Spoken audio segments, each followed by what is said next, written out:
You got to figure out ways to strengthen them so your hands are strong enough to be able to palm a ball and do the things that you need to do. Quickness, I was quick, but not insanely quick. I was fast, but not ridiculously fast, right? So I had to rely on skill a lot more. I had to rely on angles a lot more. I had to study the game a lot more. And but I enjoyed it though. So like from the time I can remember when I started watching the game, I studied the game and it just never changed. It's a good separation for me, you know, emotionally, to be able to put myself in a place where at practice or when I'm training or during games, I switch my mind to something else. I switch my mode into something else, right? For me, it's the equivalent of Maximus Decimus Meridius in Gladiator picking up the dirt, smelling the dirt. It's go time, right? So that was my mental switch. It was like an actor getting ready for a film. You got to put yourself in that cage. When you're in that cage, you are that character. And then when you leave there, it's something completely different. But when I'm in that cage, bro, don't touch me, don't talk to me. Just leave me alone. How did you get mentally and emotionally so strong where it doesn't bother you? Well, you know, you got to look at the reality of the situation. You know, like for me, it's not, you know, you kind of got to get over yourself.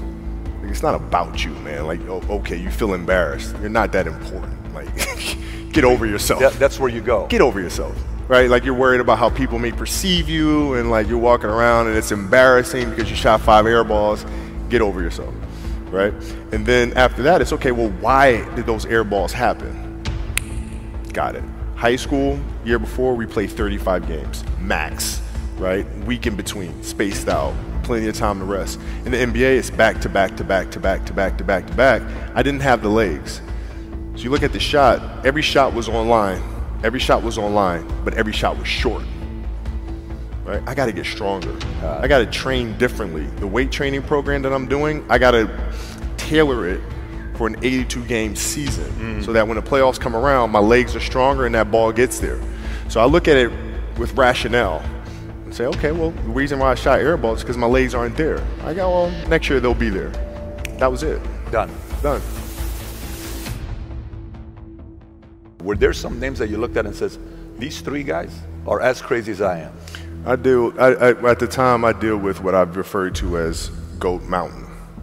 I went to Goat Mountain and I talked to Magic, Michael, Bird, Hakeem Olajuwon, Jerry West, Oscar Robinson, Bill Russell. You know, so I would talk to them. What did you do? What were your experiences? Michael in particular, he's become my big brother. He's been my big brother since I first came in the league. And what was that process like? So I went to them and started understanding the ins and outs of the game and, you know, how they approach things and their level of detail and obsessiveness. And that's what I did. The players that had that passion but weren't willing to commit their entire lives to doing that, right? It's a choice. Right? You have other things, you have family, you have all these other things that you have to do.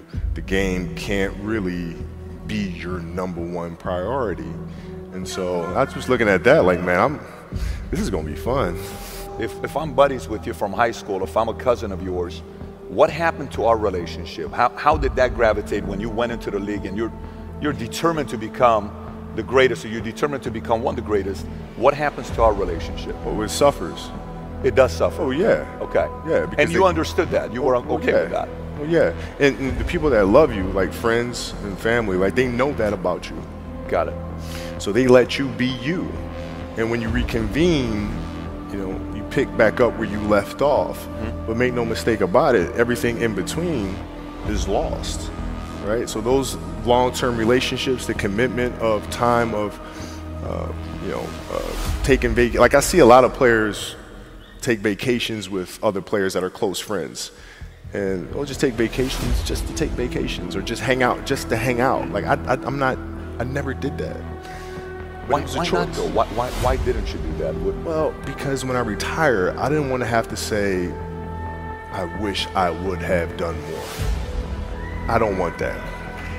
You know, I don't want that. you got a lot of people paying their hard-earned money to come watch you perform. Perform. It's your job to be in shape. It's your job to be strong enough to perform at that level every single night. And as a competitor, I'm not ducking shit. Like, it's not, oh my God, my back hurts, I'm sore, we got to play Vince Carter and Toronto Raptors tonight. We actually had this happen. We had a game against Toronto in 2000, and Vince was tearing the league up. My back was jacked. But like the perception of that, like what? Kobe's missing the game against Toronto and Vince Carter because my back was really spasming. But people will be like, what? Oh, he's ducking Vince. Excuse me? No, I don't think so.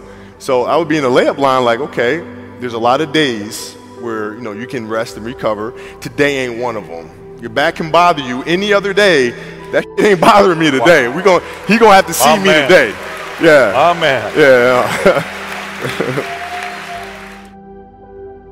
If you're looking at big investments you got to make, what is the decision-making process there? Do you call? Is there first you do your own research? You take this much time. You call an advisor. Is there a system you follow? It's pretty simple for me. It's do you understand the business? Is it a business that you can help in some form or fashion?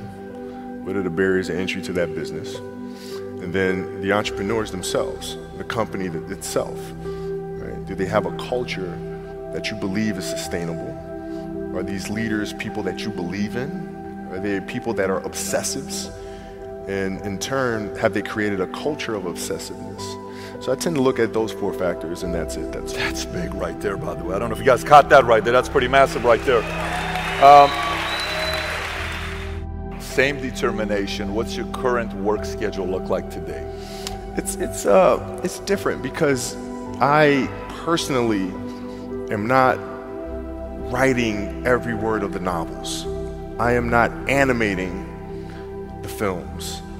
What I have to do now is make sure that the people that we bring in, these obsessives that we bring in, are challenging themselves to do the best job that they think they can do. That's what I'm there for, is for them to constantly look in the mirror and self-assess and challenge themselves. If we have a project and you're saying, okay, I can do that, that's not the project we want. The projects that say, I don't know if I can animate that. I don't know how to write that story. I don't know how to do that. Those are the things we want, because through that curiosity, you'll reach a level that you didn't think was possible. And so running the studio, that's what I'm doing.